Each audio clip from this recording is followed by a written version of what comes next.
Hello everyone, welcome to our channel. अगर मैं आपसे पूछूं सबसे डिफ़िकल्ट सब्जेक्ट आपको कौन सा लगता है, तो 80% ऑफ द टाइम स्टूडेंट्स से और may be even grown ups they will say it's maths. Okay, सबसे ज़्यादा बच्चों को और यहाँ तक कि बड़ों को भी मैथ्स सबसे ज़्यादा डिफ़िकल्ट लगता है। और कुछ लोग ऐसे होते हैं क्लास में जिनका मैथ्स बहुत अच्छा होता है, तो हर किसी को ये लगता है कि ये तो बहुत स्मार्ट है, ओके, बहुत टैलेंटेड है। हम जो है बहुत वीक है बिकॉज हमको मैथ्स करने नहीं आता है, हमारा आंसर सही नहीं आता है, या फिर हमको फॉर्मूला अप्लाई करने नहीं आता है। ओके, तो ये अक्सर ये प्रॉब्लम हम फेस करते हैं। तो इसका सल्यूशन मैं आज आपको बताने वाली हूँ। मैथ्स के लिए नेचुरली स्मार्ट होना इम्पॉर्टेंट नहीं है, बस आपको सही तरीका आना चाहिए, सही स्टेप्स आना चाहिए। और वो स्टेप्स जो मैं आज आपको बताने वाली हूँ, 5 स्टेप्स के ऊपर आप हर एक मैथ्स का प्रॉब्लम जो है सॉल्व कर सकते हो। Okay, so I will teach you 5 steps.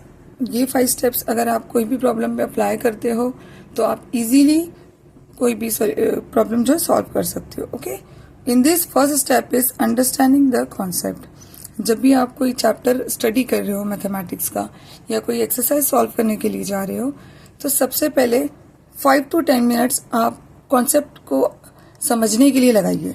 Okay, कोई भी फॉर एग्जांपल हम एक न्यू चैप्टर स्टार्ट कर रहे हैं हमारा, that is perimeter. Okay, this is example. Okay, आपने एक नया चैप्टर पढ़ना है पेरीमीटर, तो don't rush for the exercise. आप सीधे एक्सरसाइज पे नहीं जाइए और सीधे फॉर्मूले पे नहीं जाइए। आप 5 मिनट लगाकर ये समझिए कि पेरीमीटर का मतलब क्या होता है।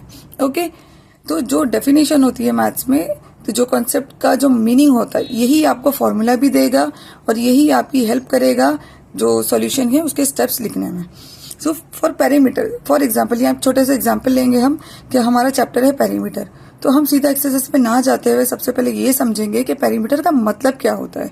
सो पेरीमीटर का मतलब होता है sum of length of all the sides. कोई भी आपकी फिगर हो, whether it be triangle, square, rectangle, तो कोई भी आपका गिवन फिगर है, तो पेरीमीटर का मतलब होता है sum of length of all the sides. जो गिवन फिगर की जो साइड्स है ना, उसकी लेंथ को अगर आप ऐड करोगे यू विल गेट पेरीमीटर। तो मोस्टली क्या होता है, हम सीधा फॉर्मूले पे जाएंगे। सबका फॉर्मूला होता है square of perimeter of square, perimeter of rectangle, perimeter of triangle, सबका एक डेडिकेटेड फॉर्मूला होता है। लेकिन अगर आप डायरेक्ट फॉर्मूले पे जाओगे so chances are you will forget it. Okay, if you understand the concept you can derive the formula. अगर आपको कॉन्सेप्ट समझ में आ गया है तो आप फॉर्मूला खुद से भी बना सकते हो। सो फॉर एग्जाम्पल पेरीमीटर क्या होता है, sum of length of all the sides. For example एक एग्जाम्पल लेंगे हम इधर, ये स्क्वायर है, इसकी length of side is a, because it is a square, सारी साइड्स ए होगी। तो पेरीमीटर का हम डेफिनेशन अप्लाई करेंगे इधर। So perimeter is sum of length of all sides. आप सबको ऐड कर लो, this becomes 4a and this is the standard formula for perimeter of square. Okay okay, next step है हमारा मेक लिस्ट ऑफ फॉर्मूलाज। अब फॉर्मूले की list कैसे बनानी है, ठीक है। कोई भी चैप्टर अगर आप मैथ्स का स्टडी कर रहे हो तो पहले तो आपने कॉन्सेप्ट देख लिया, आपने डेफिनेशन पढ़ ली, उसके बाद आप देखिए कि वो उसमें जो जो भी फॉर्मूले दिए हुए हैं, तो आप अलग से एक पेपर लेकर बैठिए। ओके, उस पेपर पे जो जो फॉर्मूलेज आप एनकाउंटर कर रहे हो, जो जो फॉर्मूलेज आप देख रहे हो, ओके, फॉर एग्जांपल अगर पेरीमीटर है तो आपको वहां दिखेगा पेरीमीटर ऑफ स्क्वायर। सो फॉरन उस पेपर पे आप लिख दीजिए पेरीमीटर ऑफ स्क्वायर का formula. Okay, next go to next if you see perimeter of rectangle, formula for perimeter of rectangle, तो आप फॉरन वहां उस पेपर पे अलग से लिख लीजिए पेरीमीटर ऑफ रेक्टेंगल। इस तरीके से हर एक्सरसाइज का आप एक अलग से पेपर लेके उसके ऊपर आप फॉर्मूले की लिस्ट बनाइए। और ये पेपर जो है आपके लिए बहुत यूजफुल होगा जब आप एग्जाम के लिए स्टडी करोगे, या आपका कोई टेस्ट है, या आपको खुद को रिवीजन करना है। For example you are studying perimeter, जो हमने एग्जाम्पल लिया डेफिनेशन के लिए, उसी को मैं इसमें आपको एक्सप्लेन कर दूंगी ताकि आपको चीजें क्लियर हो जाए। तो एक ब्लैंक पेपर लीजिए।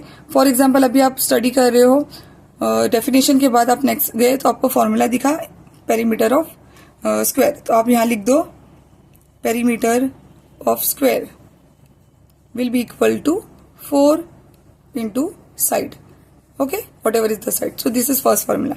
Similarly, second, go forward. Perimeter of square आपने देख ली, ये फॉर्मूला है। नेक्स्ट आप फिर नेक्स्ट देखिए कौन सा फॉर्मूला दिया हुआ है आपके एक्सरसाइज से पहले, फिर देखिए इस तरीके से 1 2 3 4 like this make the list, और ये अलग से पेपर पे होनी चाहिए, आपके बुक के अंदर बीच में नहीं होनी चाहिए। या तो आप अपनी मैथ्स की जो आपकी नोटबुक है उसके लास्ट पेज पर आप ये कर सकते हो। Okay, now we will proceed to step 3। तो स्टेप 3 में क्या होगा, हमने डेफिनेशन पढ़ ली, हमको मतलब समझ में आ गया चीज का, फिर हमने लिस्ट ऑफ फॉर्मूला भी बना लिए, जो एक्सरसाइज से पहले जो फॉर्मूलाज होते हैं उसकी लिस्ट भी हमारे पास रेडी है। अब हम आते हैं अपने फाइनल प्रॉब्लम सॉल्विंग पर, हमारी एक्सरसाइज पर। ओके, सो एक्सरसाइज में जब आप कोई भी क्वेश्चन रीड करते हो, okay, when you are solving something, you are reading something, सबसे पहले कलेक्ट द डाटा। तो जब आप क्वेश्चन देखते हो ना, तो आपका दिमाग जंबल होता है, इतनी सारे सेंटेंसेस और इतने सारा डेटा होता है, तो आप अगर डायरेक्टली स्टार्ट करोगे सो दिमाग आपका जो है कंफ्यूज हो जाएगा, कहाँ पर कौन सी वैल्यूज डालना है, ये डाटा क्यों दिया हुआ है, इसका यूज कहाँ करना है, आप कंफ्यूज हो जाओगे। उससे बेटर है कलेक्ट द डाटा, एक सिस्टमैटिक आप डाटा कलेक्शन करो। दैट इज जो भी आपके क्वेश्चन में गिवन है, so you write there given. Okay, एकदम क्लियरली आपको डाटा कलेक्ट करना है यहाँ पर गिवन। सेम एग्जाम्पल मैं पेरीमीटर का इसलिए ले रही हूँ ताकि आपको जो है ना क्लियर हो जाए, ओके, कि कैसे करना है, स्टेप्स कैसे जा रहे हैं। गिवन फॉर एग्जाम्पल यहाँ पर हमको एक फिगर है, उसका perimeter is already given to you, समझो 18, okay, and side is given to you 2, 3, and this side we have to find, the third side we have to find. Okay, तो यहाँ पर हम डाटा कैसे कलेक्ट करेंगे। For example इसमें 18 is your perimeter, okay, तो फट से आप यहां लिख दीजिए perimeter equal to 18 and whatever is your unit. Unit आप ध्यान से लिखिए, और यूनिट भी जब आप डाटा कलेक्ट कर रहे हो तो साथ में यूनिट भी लिखते जाइए, ताकि आप जब फाइनल आंसर आपका आएगा तो यूनिट जो है आप वहां पर क्लियरली लिख सको। ठीक है, तो इस क्वेश्चन में हमने पेरीमीटर का डाटा कलेक्ट कर लिया, हमको पता है पेरीमीटर गिवन है, हम फट से लिख लिए।